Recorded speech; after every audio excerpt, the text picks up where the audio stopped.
Hey everyone, welcome back to my channel. Today, I got a complete and comprehensive guide for you on everything PvP and Once Human. Whether you're new to the game, or you're just trying to get a better handle on the mechanics, this video will cover everything you need to know, from Chaos Mode to Cortexes and Warband Battles, and everything else in between.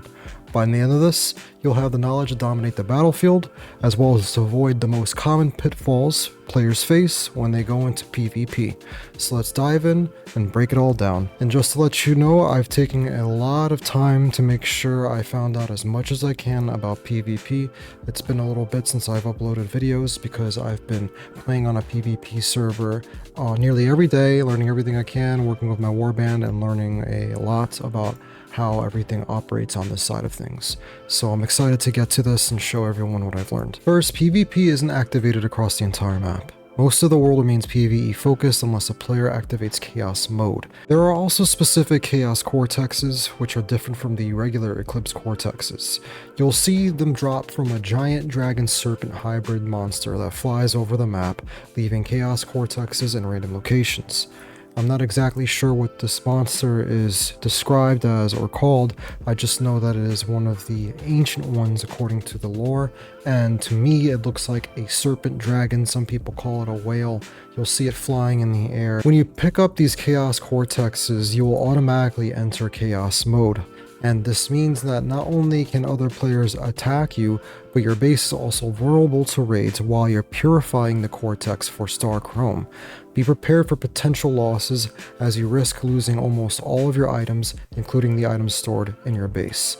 The benefit of all this is that the amount of Star Chrome Chaos Cortexes drop are significantly more than what you would get from an Eclipse Cortex.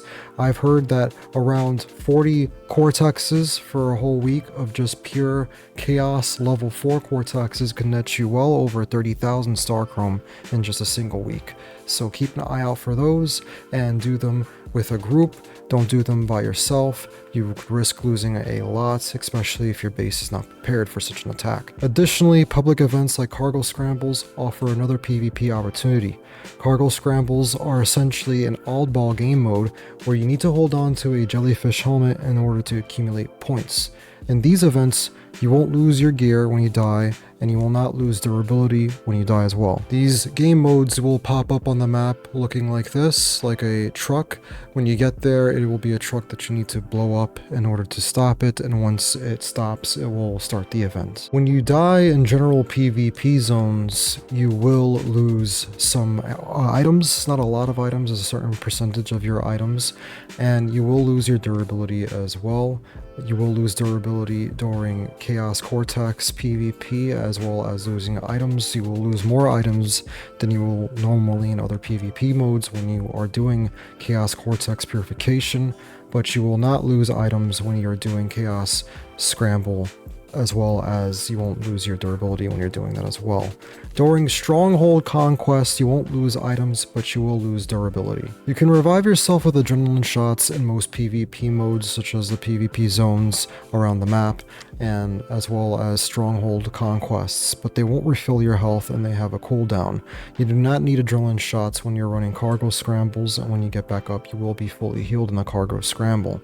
While you're downed in the PvP zones and during the Stronghold Conquests, other players can still shoot you and kill you, so you don't get back up and you get forced to have to respawn somewhere else.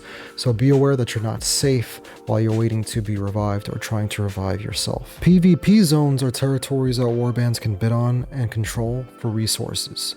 These territories feature oil pumps that generate Stardust Source and premium barreled fuel per hour. These zones look like this on the map. They have these pumps that are going.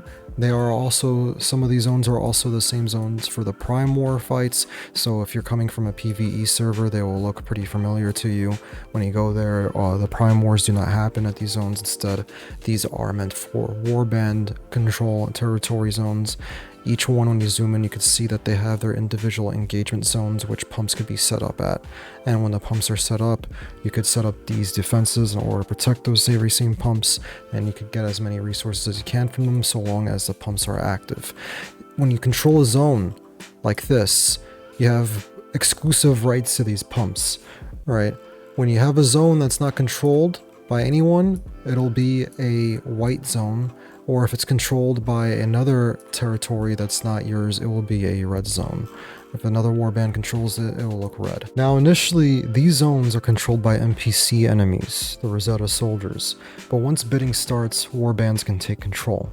And once they take control, warbands can set resonators at all these pumps, as I said before, in order to gain their resources. Warbands cost about 4,000 energy links to create, which is important because newer players might not have enough energy links to join or create one right away.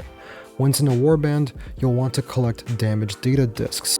You can collect these damage data discs from completing phase goals to contribute to the warband's bidding fund. The warband bidding fund is crucial for securing zones. Warband leaders use these discs to bid for control of territories during these bidding phases. The war itself is scheduled for 10 PM PST every Wednesday, Friday, and Sunday. These times can vary from server to server, so make sure you're aware of which time is for you. Bids are open to all warbands, and higher bids win. These territories, called frontiers, and each phase unlocks more frontiers for bidding. The warbands with the highest ranking gain rewards, with the top 6 ranked warbands receiving a large amount of star chrome. As I said before, with each phase comes new frontiers, so if you're familiar with how it works in the PvE servers during the first phase and the first 2 phases, you won't be able to access certain areas of the map, like the Red Sands locations and Chalk Peak will be closed off. So once those open up, you'll have access to the frontiers that will be located in the northern as well as the western side of the map. Once a warband controls a frontier, they gain additional points for the warband and increases their ranking in the server.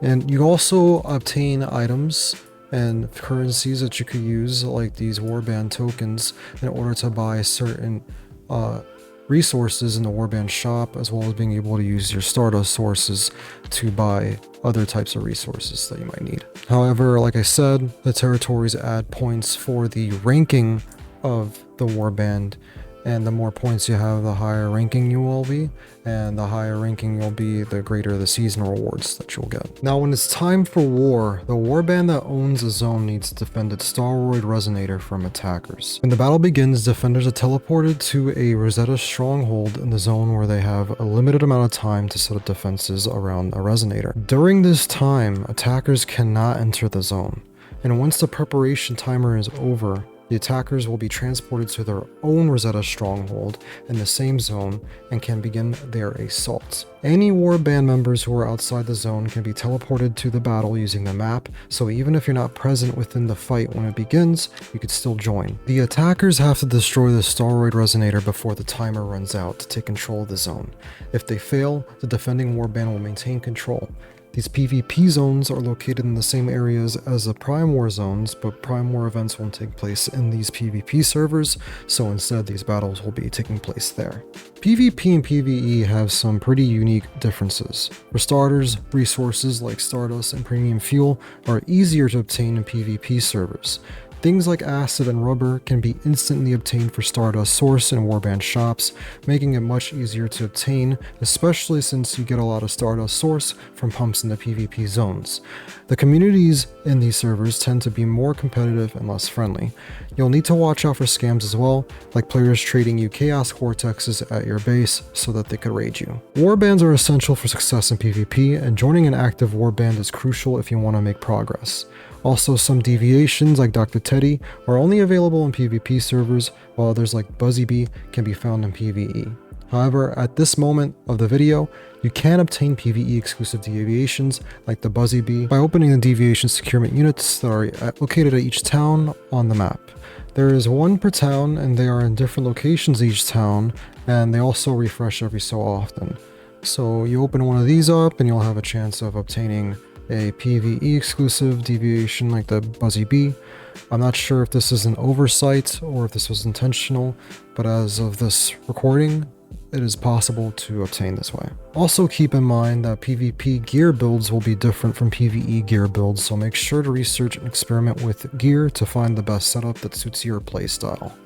The PvE story missions, dungeons, and workshops will still be available in the PvP servers, but the focus here is much more on territory control and warband rankings. Now, while PvP can be fun, there are several issues that plague the system. Lag, desync, and rendering problems are widespread.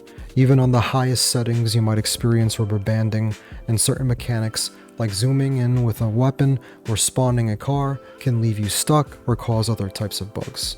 There is also a lot of cheating and abuse of mechanics. Some of it is hard to tell if it's intentional or just poor game design. For example, using the pickup truck during war can be frustrating, and even just getting to a cargo scramble can feel impossible sometimes. Fights themselves can be a buggy mess. You might shoot a player, but nothing happens at all, or the player may appear to walk in place due to severe desync. While PvP has a ton of potential, the current state of the game can leave you feeling robbed or cheated when the issues arises. However, when things work as intended, the experience can be very fun. It's just that a frequency of things going wrong often outweighs the smooth moments that occur, requiring a lot of patience from the player. Now, thank you so much for watching and for all your support. If you found this video helpful or just enjoyed it, don't forget to hit that like button and subscribe to the channel. It really helps me out and ensures you won't miss any future Once Human content. I will be making more PvP related videos going over trying to figure out builds and any other questions that you guys might arise to me. I am still trying to figure out a lot of other stuff, and if you feel like I forgot anything or if you have any questions, feel free to let me know and reach out to me either on Discord or through DM, however you feel most comfortable with. I'm always open and willing to help you all out. Just, let me know. Also, a reminder, I stream Once Human live on Twitch daily, so if you want to see these PvP mechanics in action, or you just want to hang out and chat while I explore, come check me out on the link below. And I'd love to have you join our growing community. Also join my Discord server so we can connect with other fans of the game. It's a great place to share tips, discuss strategies, or even team up for some co-op runs. We've got a welcoming space where everyone can just be a part of the action. And like I said before, if you have any questions, ideas, or thoughts on how to make the game better, drop them in the comments. I'll read and respond to everything. I'd love to hear what you think. And thanks again for watching, and I can't wait to see you all in the next video. Peace.